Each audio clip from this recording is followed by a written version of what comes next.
There is a reason World War I gear continues to fascinate both historians and outdoor enthusiasts. Battles were fought in frozen trenches, muddy forests and mountain passes where temperatures swung violently, resources were scarce, and soldiers lived outdoors for weeks at a time with only what they could carry. So, when you hear about a World War I camp kit, it isn't a quaint artefact from a century ago.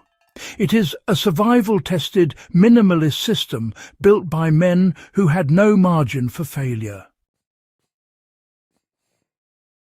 For the first minute of this breakdown, consider the conditions they faced. Food cooked in inches of mud, clothing soaked with freezing rain, constant smoke, cramped shelters, and nights where a fire invited enemy shells. Everything had to be lightweight, rugged, low fuel, quiet and functional. That is why this forgotten kit deserves attention today, especially from modern backpackers trying to cut ounces without sacrificing reliability. Now, let's get straight into the details and examine what made the World War I camp kit so effective, and, well, whether it still earns a place in a 2025 pack. The World War I mess kit was built around multifunction metalware rather than disposable convenience.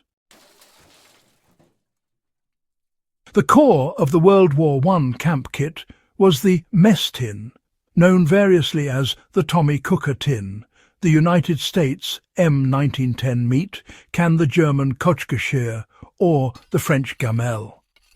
Despite national differences, they all followed the same principle.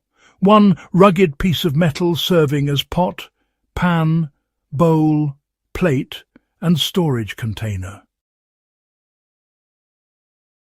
Soldiers could, boil water-fry meat, bake bread on a hot stone, or even mix rations directly in the tin.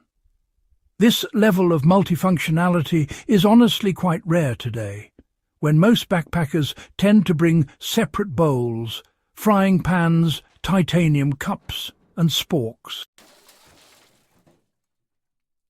The question is, does a World War I-style tin still work in the modern day? Well, the answer is yes, as long as you appreciate how it was meant to be used. These tins were never meant for gourmet cooking, not at all.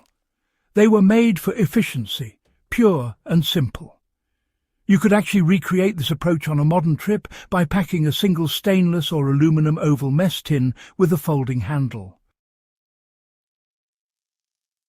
If you cook simple meals, such as rice noodles or bannock, a World War I tin still outperforms many ultralight kits, really, because it nests tightly, resists crushing, and doubles as a dry storage container when shut. The fuel solution was brutally simple, and that is why it still works. One of the most unusual components of the First World War kit was the Tommy Cooker, or Esbit-style stove that soldiers improvised right there in the trenches. Many of these were nothing more than a small metal frame holding solid fuel tablets made from hexamine, or sometimes alcohol-soaked material. They produced a slow, steady flame and were nearly silent, which was quite important, really. While modern backpackers often use gas canisters or liquid fuel stoves, the First World War solid fuel concept is still viable for short trips, stealth camping, or emergency kits. To apply this in 2025, all you need is a compact metal stand, or honestly, even a homemade folded sheet metal bracket and a handful of modern hexamine tablets. Their burn time and heat output are predictable, which is, frankly, more than can be said for some gas canisters in cold weather. And unlike gas stoves, they cannot leak or clog. It is the kind of technology that feels primitive until you realize just how dependable it is. A World War I camp kit was designed for low visible flames, minimal smoke and rapid extinguishing. Soldiers cooked on the ground with a metal windscreen or used shallow holes to shield the fire from wind. They never built large flames because the light could expose them to the enemy and the smoke could reveal their position. This is where modern backpackers can learn the most. Cooking low and narrow keeps fuel consumption down and reduces the chance of gear damage. For ultralight hikers, digging a small trench to shield your stove or using stones as a windbreak is still one of the most effective field methods.